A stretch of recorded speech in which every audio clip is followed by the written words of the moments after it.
found a wreck of a JS3 Russian tank. Now we were hoping to have one here.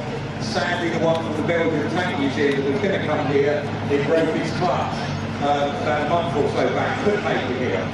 But it's a tank we were frightened of. Would the 20-pounder, the gun on that Centurion, would it penetrate the thick armour on the front of the JS3? We thought it would be okay.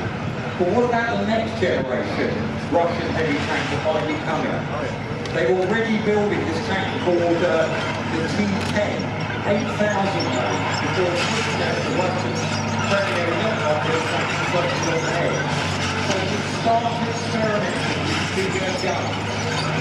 What they reckon is not really gun about 150 small guns that they have to take on the next generation heavy Russian tanks.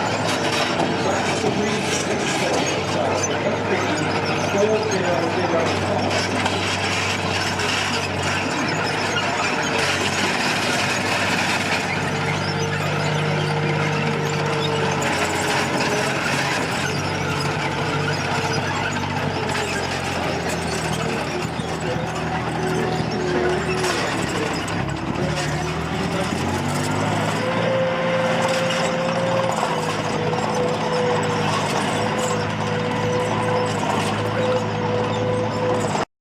Two loaders.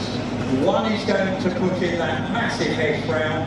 The second loader will put in the brass case full of propellant. And you can only, this is such a big gun, you can only fire 2 rounds a minute. Now they fired about 550 rounds as part of that test process, but the project was ended in 1955. One of the reasons there was because we're now starting to move into the era of anti-tank missiles, so we can put a bigger warhead that will travel quicker across the battlefield on a missile than we can by firing these head rounds. So that's one of the reasons it's dropped. We learned the lesson that the Russians, actually, they're not building any more heavy tanks. Good stuff does not like heavy tanks. These are the guys who the Spanish.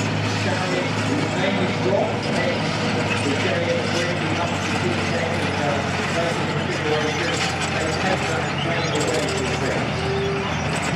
So this project comes to an end, but it's still the most, well, the biggest direct fire weapon ever fitted on a tank into the track and pull the tank off. And if he wants to turn left or right, you'll notice what he's doing. He's actually yanking on a lever. If you yank on the right lever, it pulls the brake on the right side, you will slow that track and turn right. Pull the left, you go left. Pull both back together, you should stop.